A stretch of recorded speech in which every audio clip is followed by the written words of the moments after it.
Assalamualaikum warahmatullahi wabarakatuh. Idul Adha, sejarah dan makna.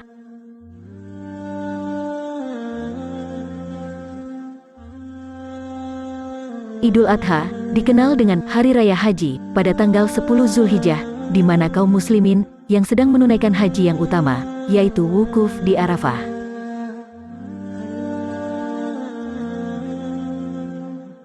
Mereka semua memakai pakaian serba putih dan tidak berjahit, yang disebut pakaian ihram, melambangkan persamaan akidah dan pandangan hidup, mempunyai tatanan nilai, yaitu nilai persamaan dalam segala segi bidang kehidupan.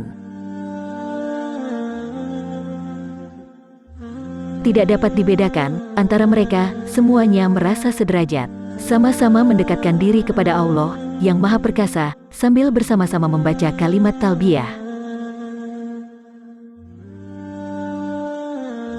Di samping Idul Adha dinamakan Hari Raya Haji, juga dinamakan Idul Kurban, karena pada hari itu, Allah memberi kesempatan kepada kita untuk lebih mendekatkan diri kepadanya.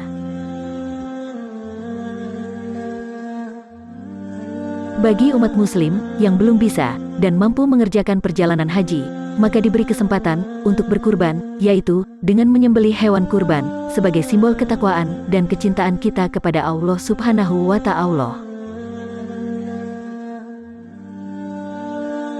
Jika kita menengok sejarah dari perayaan Idul Adha ini, maka pikiran kita akan teringat kisah teladan Nabi Ibrahim ketika beliau diperintahkan oleh Allah untuk menempatkan istrinya Hajar bersama Nabi Ismail putranya yang saat itu masih menyusu. Mereka ditempatkan di suatu lembah yang tandus, gersang, dan tidak tumbuh sebatang pohon pun. Lembah itu sunyi dan sepi, tidak ada penghuni seorang pun. Nabi Ibrahim sendiri tidak tahu apa maksud sebenarnya dari wahyu Allah yang menyuruh menempatkan istri dan putranya yang masih bayi itu ditempatkan di suatu tempat paling asing, di sebelah utara, kurang lebih 1.600 km dari negaranya sendiri Palestina. Tapi, baik Nabi Ibrahim maupun istrinya Siti Hajar menerima perintah itu dengan ikhlas dan penuh tawakal. Karena pentingnya peristiwa tersebut, Allah mengabadikannya dalam Al-Quran. Yang artinya, ya Tuhan kami, sesungguhnya aku telah menempatkan sebagian keturunanku di suatu lembah, yang tidak mempunyai tanam-tanaman di dekat rumahmu, Baitullah yang dimuliakan. Ya Tuhan kami, sedemikian itu, agar mereka mendirikan sholat. Maka jadikanlah kami, sebagai manusia cenderung kepada mereka, dan beriskilah mereka, dari buah-buahan, mudah-mudahan mereka bersyukur. Q.S. Ibrahim, 37. Idul Adha dinamai juga Idul Nahar, artinya Hari Raya Penyembelihan. Hal ini untuk memperingati ujian paling berat yang menimpa Nabi Ibrahim. Akibat dari kesabaran dan ketabahan Ibrahim dalam menghadapi berbagai ujian dan cobaan, Allah memberinya sebuah anugerah, sebuah kehormatan, Khalilullah, kekasih Allah. Sebagai realisasi dari firman-Nya ini, Allah Subhanahu wa Ta'ala mengizinkan pada para malaikat menguji keimanan serta ketakwaan Nabi Ibrahim. Ternyata, kekayaan dan keluarganya tidak membuatnya lalai dalam taatnya kepada Allah. Ketika pada suatu hari, Ibrahim ditanya oleh seseorang, milik siapa ternak sebanyak ini? Maka dijawabnya, kepunyaan Allah, tapi kini masih milikku. Sewaktu-waktu bila Allah menghendaki, aku serahkan semuanya. Jangankan cuma ternak, bila Allah meminta anak kesayanganku Ismail, niscaya akan aku serahkan juga. Ibnu Katsir dalam tafsir Al-Quranul Azim mengemukakan bahwa pernyataan Nabi Ibrahim yang akan mengorbankan anaknya, jika dikehendaki oleh Allah itulah yang kemudian dijadikan bahan ujian. Yaitu, Allah menguji iman dan takwa Nabi Ibrahim melalui mimpinya yang hak, agar ia mengorbankan putranya, yang kala itu masih berusia 7 tahun. Peristiwa spektakuler itu dinyatakan dalam Al-Quran, yang artinya, Ibrahim berkata, "Hai anakku, sesungguhnya aku melihat dalam mimpi, bahwa aku menyembelihmu, maka fikirkanlah apa pendapatmu?" Ismail menjawab, "Wahai bapakku, kerjakanlah apa yang diperintahkan kepadamu.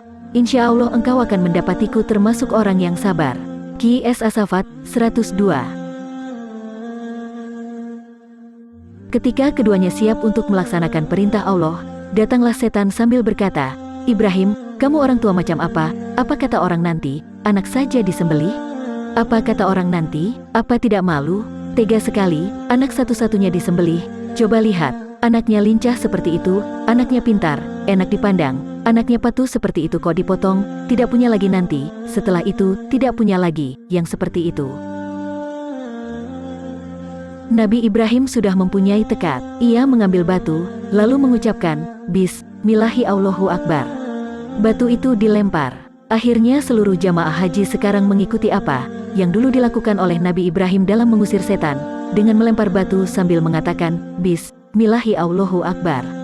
Dan hal ini kemudian menjadi salah satu rangkaian ibadah haji, yakni melempar jumrah. Nabi Ibrahim memantapkan niatnya. Nabi Ismail pasrah bulat-bulat seperti ayahnya yang telah tawakal. Sedetik setelah pisau nyaris digerakkan, tiba-tiba Allah berseru dengan firman-Nya, menyuruh menghentikan perbuatannya, tidak usah diteruskan pengorbanan terhadap anaknya. Allah telah meridhoi kedua ayah dan anak memasrahkan tawakal mereka.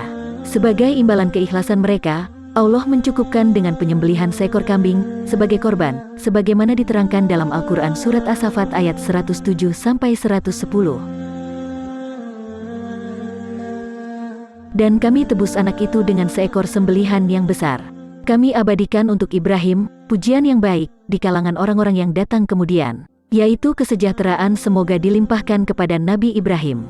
Demikianlah kami memberi balasan kepada orang-orang yang berbuat baik. Menyaksikan tragedi penyembelihan yang tidak ada bandingannya dalam sejarah umat manusia itu, malaikat Jibril kagum, seraya terlontar darinya suatu ungkapan, "Allahu Akbar, Allahu Akbar, Allahu Akbar." Nabi Ibrahim menjawab, "La ilaha illallah Allahu Akbar," yang kemudian disambung oleh Nabi Ismail, "Allahu Akbar walillahil ham."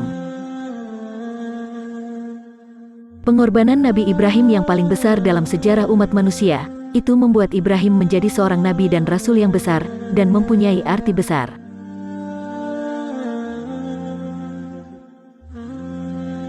Terima kasih sudah menonton, nantikan video selanjutnya tentang makna berkurban. Wassalamualaikum warahmatullahi wabarakatuh.